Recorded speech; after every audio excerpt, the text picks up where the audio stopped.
Buenos días. El tema de esta semana es la formación del pensamiento sociológico. Para este tema vamos a estudiar tres pensadores europeos que fueron prácticamente contemporáneos porque nacieron entre la mitad del siglo XVII y principios del siglo XVIII. Nos referimos a Thomas Hobbes, a John Locke y a Jacques Rousseau. Estos tres pensadores concibieron los estados modernos desde una ideología determinada. Nosotros lo que vamos a estudiar es, primero individualmente, a cada uno de estos pensadores, para poder comprender luego en qué se asemejaban, en qué coincidían y cuáles eran sus divergencias. Vamos a advertir cuando leamos y nos introduzcamos en estos pensadores que muchas de las teorías políticas contemporáneas, actuales, acerca de las discusiones que se suscitan entre libertad y seguridad, entre garantías e individuo, entre presencia del Estado y presencia del individuo, tienen su origen terciando, mediando en estas tres grandes concepciones de los estados modernos. Empecemos con Hobbes, que él planteaba que el hombre en estado de naturaleza, el hombre en su estado natural, vivía sin germen de derecho en una situación de barbarie, en una guerra de todos contra todos, como que la guerra era la norma que dirimía las luchas por los intereses de los hombres. Entonces, si en el estado de naturaleza el hombre vivía en un estado de barbarie, de guerra de todos contra todos, era menester organizar la comunidad con un estado fuerte, capaz de limitar estos intereses contrapuestos y de garantizar que los individuos pudieran desarrollarse preservando su propiedad y sus intereses vitales. Hobbes concibe este estado con una metáfora, con el nombre de Leviatán, este monstruo bíblico todopoderoso, en quien, para Hobbes, los individuos debían transferir, o a quien debían transferir sus libertades y sus derechos para que este Estado todopoderoso mediara, legislara y implantara justicia y promoviera el orden y la paz y pudiera permitir de esta manera que los individuos se desarrollaran en una comunidad y preservando sus derechos y la paz social.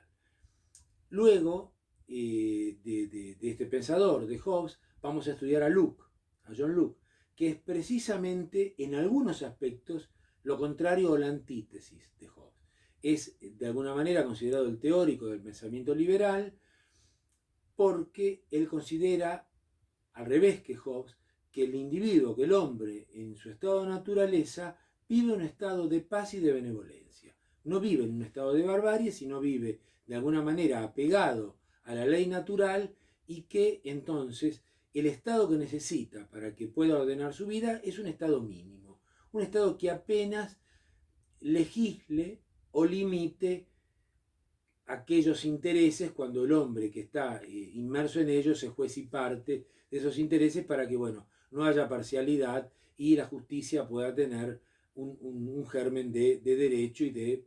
imparcialidad. Entonces, entre Hobbes con su Leviatán y Locke con su estado reducido a la mínima expresión, ya encontramos esta primera antítesis o esta primera gran divergencia. Luego vamos a estudiar a Jacques Rousseau,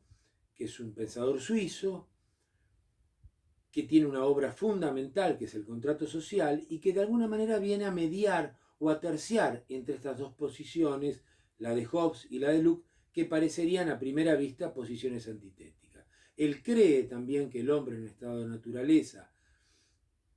vive con cierta bonomía, con cierta benevolencia, no cree que el hombre en estado de naturaleza, como creía Hobbes, viviera en un estado de barbarie, pero sí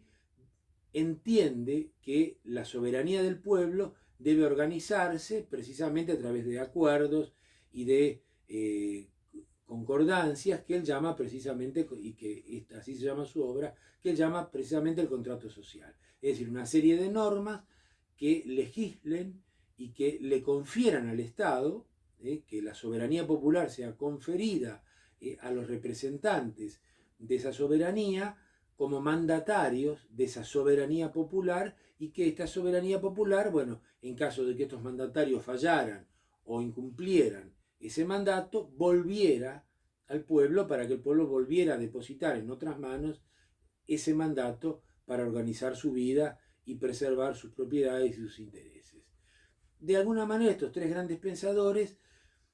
regimentan o establecen las bases de las sucesivas teorías políticas que llegan hasta nuestros días y que muchas de ellas siguen todavía en discusión cuando nosotros en los debates contemporáneos vemos